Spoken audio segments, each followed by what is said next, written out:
Hello, hello. This is the city of Bethsaida, the ancient ruins of the city of Bethsaida. Come with me, we're going to go through the ancient gates, which just happen to be very well preserved, one of the best preserved gates of an ancient city found in Israel.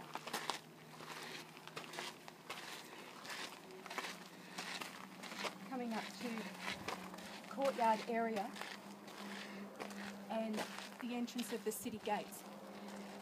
Now remember, when this city was in full bloom, it was part of the northern kingdom of Israel before the time of Jesus. And in the north, Jeroboam, who had established a complete religious system in the north to prevent the citizens from going back to Jerusalem in the south, offering sacrifices there at the temple. And so the people were thinking that they were worshipping Yahweh, when in actuality they were worshipping pagan idols. You can see here, on this little step up here, you can see a carving of a horned bull with a dagger going through it. I mean, that is so dreadfully pagan, and yet it was a Jewish city for quite a long time.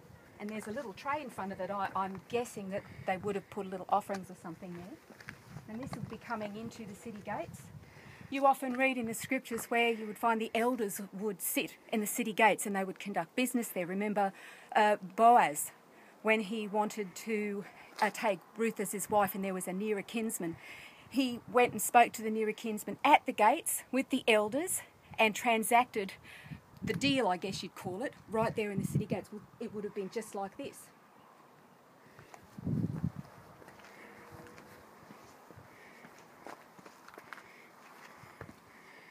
Now there are 4 chambers, 2 on either side here, and there would have been vessels in here for offerings at the high places, and that's where they were kept. And I was thinking, why would they be offering on the high places? And that's when it gelled with me. This was the northern kingdom, and they were making sacrifices up here when, according to Judaistic law, the sacrifices had to be made in the temple, which is why they set up a false religious system, and they were doing sacrifices up here. And the other storage rooms were for the granaries.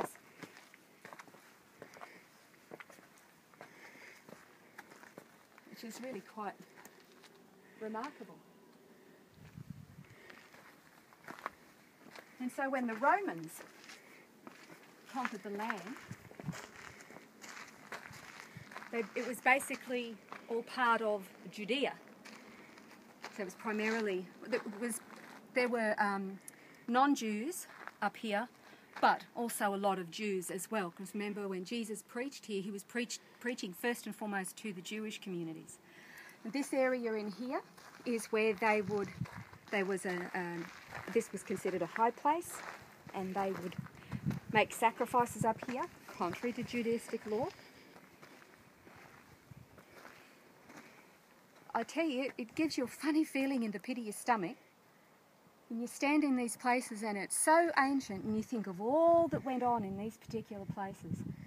Sacrifice and paganism and, apostate religion. But Jesus preached here and he did, amazing things here.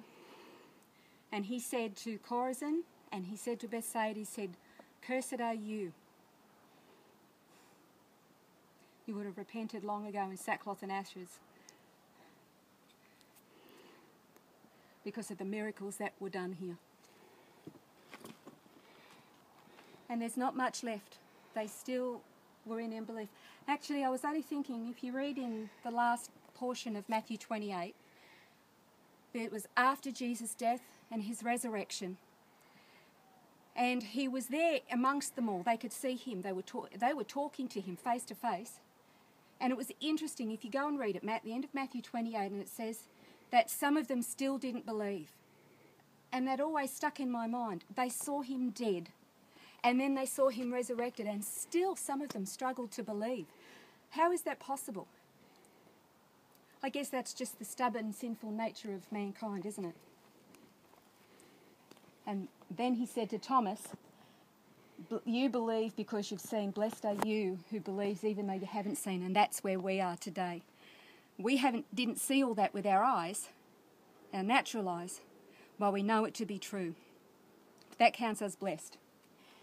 Just over in the horizon, just beyond these stone ruins here, is Lake Kinneret, the Sea of Galilee. The sun reflecting on the water.